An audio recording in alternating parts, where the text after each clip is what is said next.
Olá pessoal, bom dia, boa tarde ou boa noite para você. Hoje mergulharemos em uma fascinante jornada através da linha do tempo, explorando as modificações pontuais que afetaram a paisagem natural de Itabira, em Minas Gerais.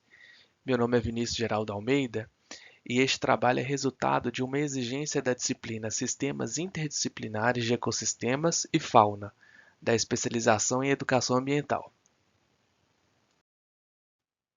Localizada no coração do estado de Minas Gerais, Itabira desponta como um município de grande importância histórica e ambiental. Situada na região central do Brasil, essa encantadora cidade encontra-se a aproximadamente 110 quilômetros da capital mineira, Belo Horizonte. E a cidade é rodeada por montanhas e é banhada por rios e córregos. Itabira possui uma localização privilegiada, marcada por uma rica diversidade de paisagens naturais. Com uma área de aproximadamente 1.260 km², Itabira abriga uma mescla harmoniosa entre o meio urbano e a exuberância da natureza. Itabira, além do distrito sede, ela possui outros dois distritos, né, que fazem parte aí do seu domínio territorial, que é o distrito de Senhora do Carmo e de Ipoema. Os limites territoriais do município se estendem por vales, serras e por áreas de proteção ambiental, que vão proporcionar um cenário único para o estudo e para a compreensão das transformações que ocorreram ao longo dos anos neste município. Então, em meio a essa localização privilegiada, Itabira abriga uma população acolhedora e muito engajada, que reconhece a importância da preservação do meio ambiente para garantir um futuro mais sustentável. Ao explorar essas modificações pontuais que afetaram a paisagem de Itabira para se tornar o que ela é hoje, a gente busca promover então uma reflexão sobre a necessidade de conservar e de proteger esses valiosos recursos naturais. A economia da cidade ela é historicamente baseada na mineração do minério de ferro, tendo a cultura marcante e marcada, né, pela literatura, principalmente pela infância, nascimento, infância e adolescência de Carlos Drummond de Andrade. A cultura do tropeirismo também é muito forte aqui em Itabira e nos distritos. E embora a cidade, né, tenha características e apresente infraestrutura básica, Itabira hoje é considerada polo em saúde pública e em educação.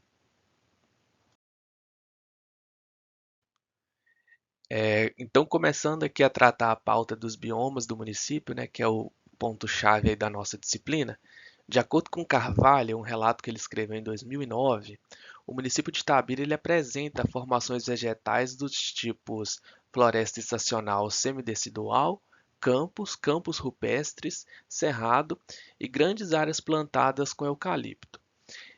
Itabira, ela está inserida em uma zona de transição entre dois biomas principais, o Cerrado e a Mata Atlântica.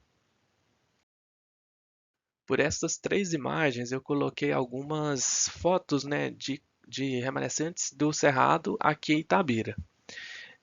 O Cerrado, então, ele é um bioma caracterizado aí por savanas, né, árvores de baixo porte e pela característica de solo mais ácido, né? Ele vai abrigar aí uma rica biodiversidade, né? E também muitos recursos hídricos confinados ali na parte subterrânea do solo, né? Que vai contribuir então para um equilíbrio ambiental da região.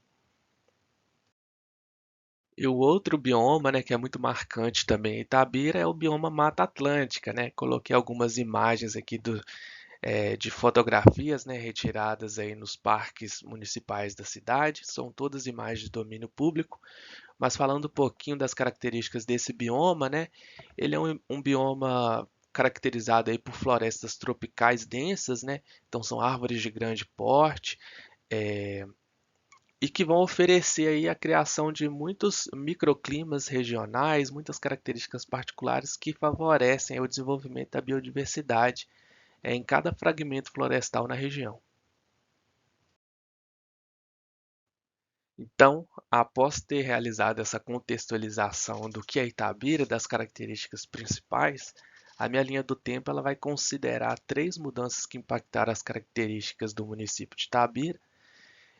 E nessas três mudanças eu vou comentar da mineração no Pico do Cauê, da criação dos parques municipais e estaduais aqui na cidade e da alteração do percentual de área florestal no município ao longo dos anos. Então, para a gente começar a compreender o que aconteceu ao longo dos anos, eu trouxe dados um pouco mais antigos para a gente conseguir se localizar aqui no cenário atual, né? Então, essa primeira tela que eu coloco de linha do tempo, eu trago dados das décadas de 40, 50 e 60, porque foram décadas muito importantes para Itabira economicamente, né?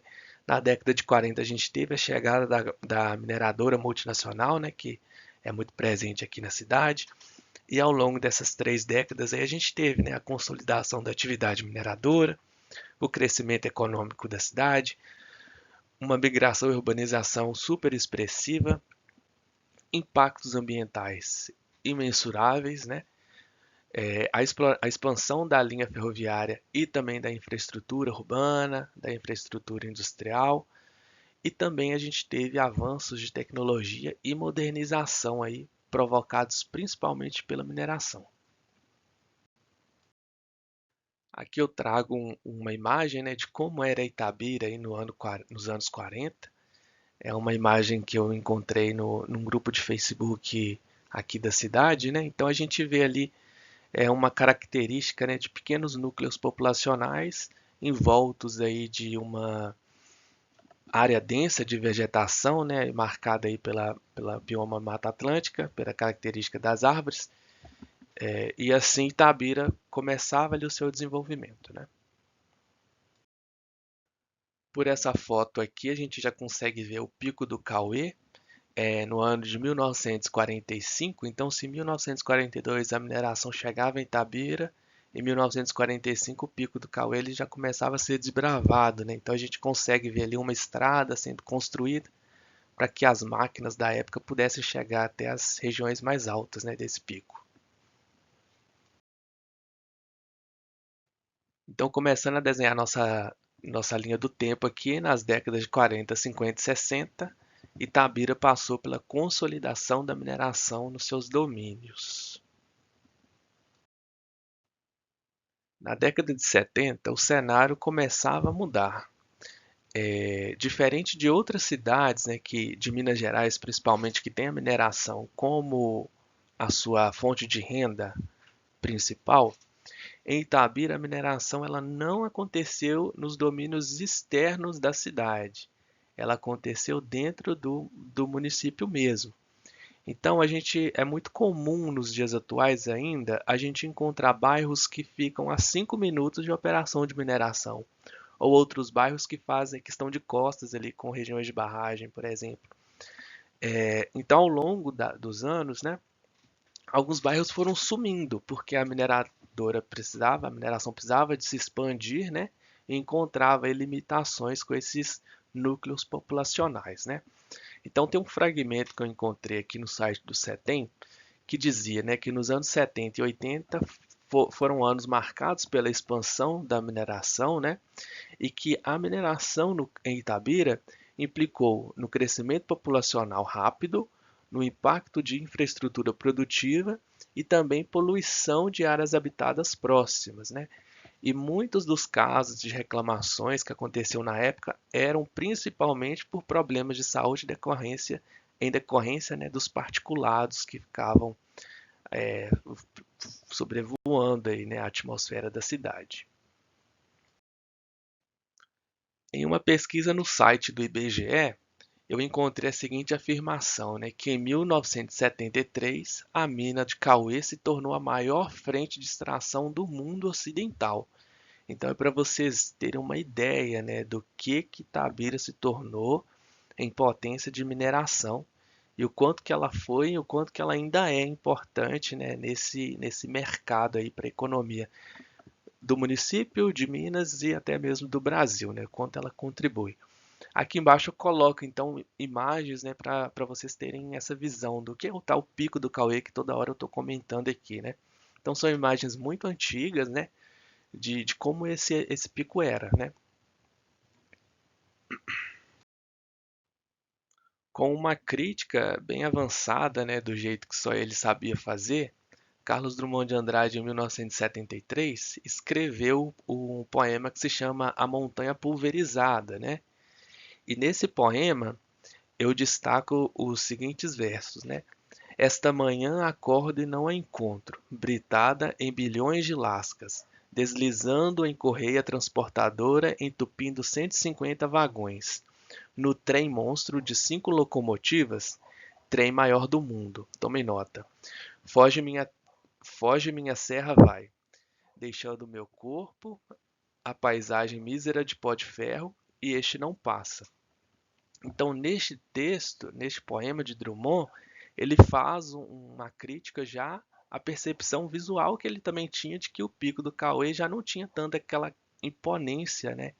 Já não estava do jeito que naturalmente ele era. Ele já estava sendo ali degradado aos poucos pela mineração. Então, é uma crítica que Drummond fazia, né? E muito relacionada à publicação que o IBGE faz, né, de 1973, sendo Itabira ali a mineração de Cauê sendo considerada a maior ali no mundo ocidental, né? Outros ganhos importantes, outros pontos importantes a gente considerar aí nas décadas de 70 e 80 também foram, né, a conscientização sobre os impactos da mineração, em que a população de Itabira, né, ela começou a correr atrás aí de representantes do governo, né, em prol de mitigação e redução da percepção de impactos. A gente teve o aumento da legislação ambiental brasileira no âmbito, né, de nação, que isso aí refletiu também como as coisas andavam aqui em Itabira. As iniciativas de reflorestamento, já pensando em recuperação de áreas degradadas pela mineradora, são pontos também que aconteceram nas décadas de 70 e 80, e problemas com a qualidade da água, que além dos impactos com a qualidade do ar, a população agora percebia também falta, principalmente falta de água, né? Porque o volume que era captado ele tinha que ser dividido para a população, consumo da população e para as operações da mineradora. Após realizar uma pesquisa utilizando o MAP Biomas, eu fui atrás de conhecer como que eram os remanescentes florestais em Itabira ao longo dos anos, né? O primeiro registro que a gente vai ter é no ano de 1985 e o último em 2011. Então eu separei alguns fragmentos, já que eu estou separando em décadas, essa conversa está sendo em décadas, eu separei alguns fragmentos. Então neste primeiro momento eu mostro o cenário de Itabira em área florestal, percentual de área florestal nos anos de 85 até 89, que vai estar dentro da minha década de 80. Então em 1985 a gente tinha 53,10% de área florestal, fechando essa década aí com 52,61% de área florestal. Então, os pontos importantes que aconteceram, né, nas décadas de 70 e 80 foram a publicação de Drummond sobre a destruição do Pico do Cauê, a expansão da mineração e a percepção amarga de impactos pela população e, consequentemente, né, a busca por contornar esses impactos, e as atividades de restauração florestal visando a recuperação de áreas degradadas que a mineração começou a desenvolver aqui em Itabira. Na década de 90, o Brasil passou, né, sediou aí a Rio 92, que foi um marco para as evoluções das políticas ambientais, né? Não diferente do que aconteceu lá no Rio, mas Itabira teve um reflexo muito grande em cima disso, né? Em um fragmento extraído aqui também no site do CETEM, ele dizia que, né, que no início dos anos de 90, Itabira continuou presenciando o aumento do despertar político, não apenas em relação às questões de meio ambiente, mas também em relação às questões sociais. Então, a gente teve um avanço muito grande em tudo que envolvia cultura e desenvolvimento socioambiental. E em cima do que estava escrito, né, nas promulgações aí da Rio 92, o Dom Marco Aurélio de Noronha, da Igreja Católica em Itabira, ele escreveu um texto, um manifesto, né, de que o título já era Itabira a Oca na Eco 92, que é uma crítica a tudo aquilo, né, que estava sendo pregado ali em termos de desenvolvimento de nação socioambiental, mas que na prática não era realizado, né, numa cidade tão mineradora e, com essa atividade tão predatória. Então ele fez essa crítica aí. Então, com a pressão popular, com a percepção dos impactos e com a crítica da igreja, alguns bônus para a população itabirana começaram a ser vistos, né? Como, por exemplo, no ano de 1991, que foi assinado o decreto de lei criando o Parque Natural Municipal do Intelecto, ou popularmente para os itabiranos, né, o Parque da Mata do Intelecto, né? Então é um parque aí que visa preservar os remanescentes florestais da Mata Atlântica, e lá você vai encontrar, né, a própria Secretaria de Meio Ambiente nativa, né, de Itabira, é um parque muito bem conservado pela prefeitura. Lá tem viveiro de mudas, de remanescentes, né, da Mata Atlântica, e diversas atividades de educação ambiental são realizadas também nos domínios, né, nas instalações do parque. Então aqui estão algumas imagens, né, para vocês conhecerem a estrutura do Parque da Mata do Intelecto, né? Então lá é um parque que pode ser acessado pela família, né? Tem playground, tem área para fazer piquenique. Temos aqui na segunda imagem de cima esse prédio onde funciona a Secretaria de Meio Ambiente. Temos viveiro de mudas para doação para a população local e regional. A portaria aqui com vigilância 24 horas, é uma preocupação da prefeitura aí pela segurança dos visitantes. E por último aqui, tá eu dando uma aula de entomologia agrícola aqui para um aluno meu da graduação. Então a gente estava fazendo fixação de insetos, utilizando a estrutura do parque como apoio aí na educação.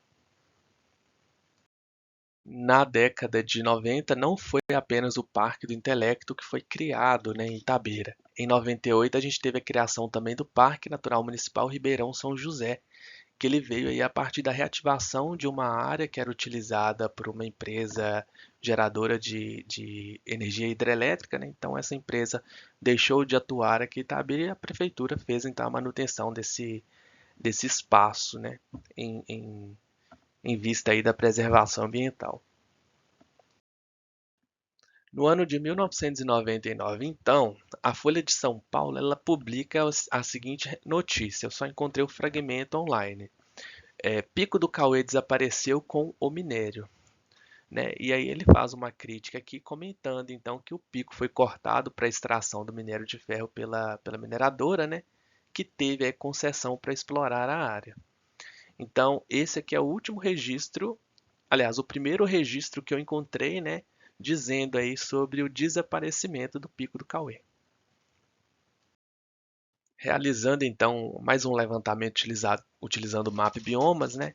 Pegando aí o ano de 1990 até o fim da década de 90, 1999, a gente saiu então de um cenário com 51,94% de área florestal para fechar a década com 48,48% de área.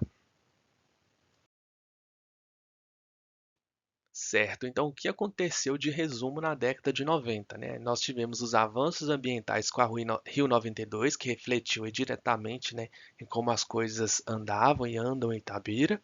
A gente teve a criação do Parque Natural Municipal Mata do Intelecto em 91, o Parque Ribeirão São José em 98 e a publicação desse total desaparecimento do Pico do Cauê em 1999, pela Folha de São Paulo. Nos anos 2000, né, a população ela se depara com a criação de muros, né, de divisa aí em grande parte das comunidades, dos bairros aqui da cidade. Esses muros, né, eles visam a proteção e o aumento do senso de segurança para a população, para evitar que acidentes ocorressem, né, com pessoas nas áreas operacionais.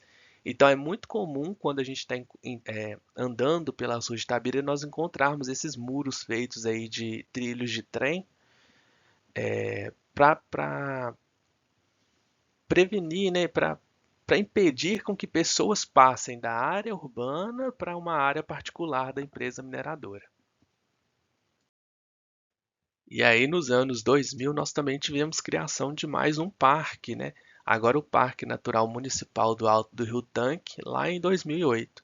Esse parque é um parque muito bonito, porque diferente dos outros, ele tem uma beleza cênica mais voltada para atividades aquáticas. Então é muito córrego, cachoeira, Então, para o público, né, que gosta de fazer esse tipo de atividade, trilhas, é um parque muito indicado, né, para essas atividades ao ar livre. Então, trazendo mais uma comparação aí dos anos 2000, né?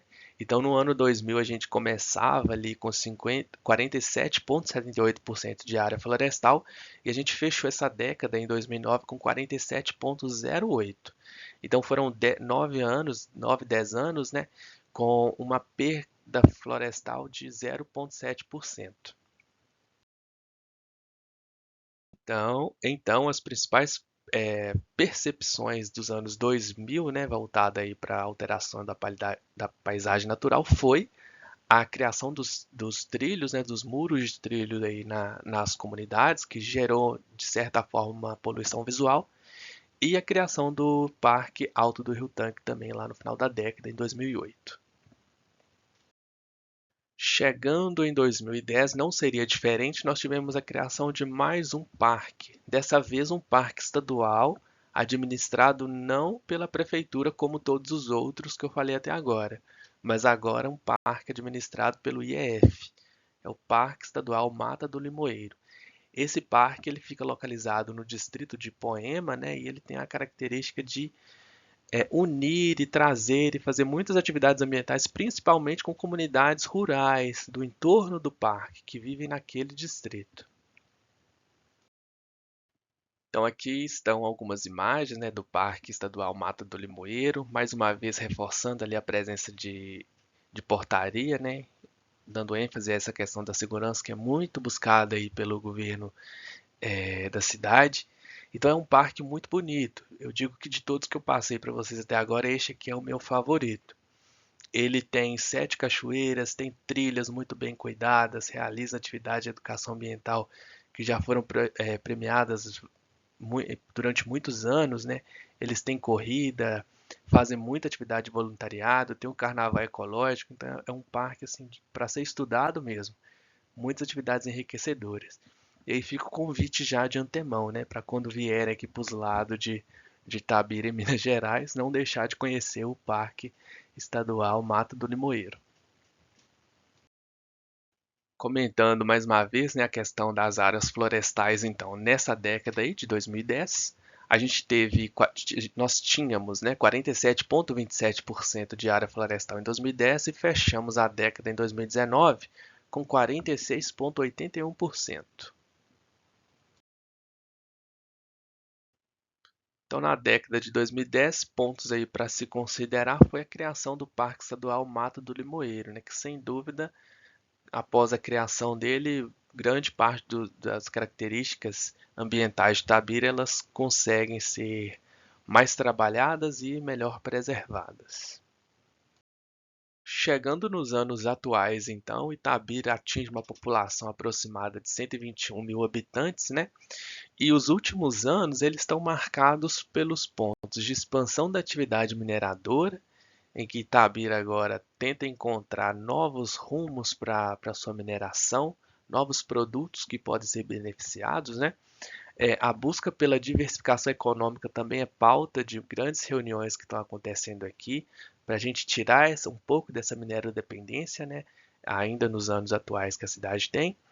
Itabira se transforma num polo referência de saúde e também de educação, tendo como um ponto muito comentado em toda a região a criação do curso de medicina na Unifuncesm, uma faculdade particular que nós temos na cidade, e também estamos tendo, né, grandes avanços na área de educação e tecnologia, com ampliação dos polos, né, da Federal de Itajubá e a chegada de outras universidades particulares aqui para a cidade.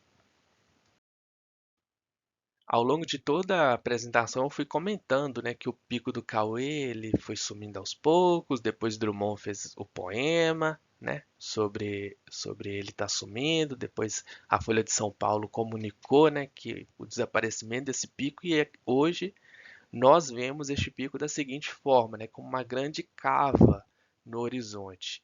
Nós não temos mais aquele pico imponente, né? Nós temos uma cava ali que foi totalmente minerada. Então aqui nós temos algumas imagens, né? São fotos de domínio público que possibilitam, né, com que vocês entendam, né, e comparem aquelas imagens que eu mostrei no início da apresentação com o que hoje a gente tem aí de disponibilidade. E na comparação aí dos remanescentes florestais, a gente inicia essa década em 2020 com 46,66% de área florestal e em 2021 com 46,29% de área. Como eu disse anteriormente, o Mapa Biomas disponibiliza os dados até o ano de 2021. Então a gente não consegue ainda ter noção de como que está esses números hoje, em 2023. Pontos de destaque para essa década até o momento: a exposição sobre Mata Atlântica realizada pela Secretaria de Meio Ambiente e Secretaria de Cultura de Itabira, a criação do programa Itabira Sustentável, que busca principalmente a diversificação econômica, e também os avanços em educação, saúde e tecnologia. Nessa série de imagens eu fiz a sobreposição de todos esses mapas que eu mostrei anteriormente, né, comentando para a gente ver o avanço ali da mineração, que está representada em roxo no mapa, e também da área florestal, que está representada em verde escuro.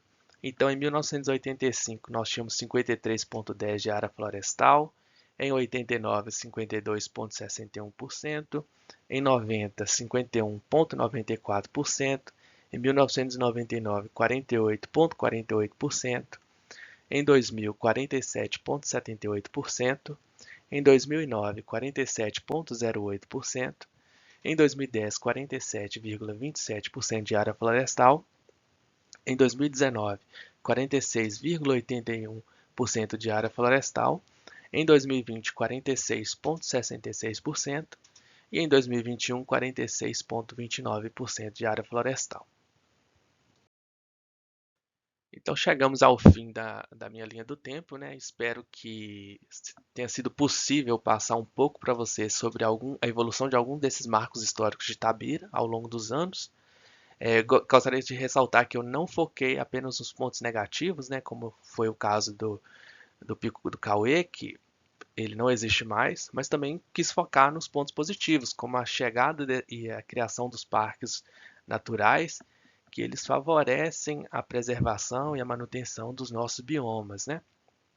Essa jornada de fazer uma linha do tempo, né, permite compreender o passado, valorizar a característica presente e inspirar jovens pessoas e colegas, né, para construir um futuro ainda mais promissor e mais sustentável.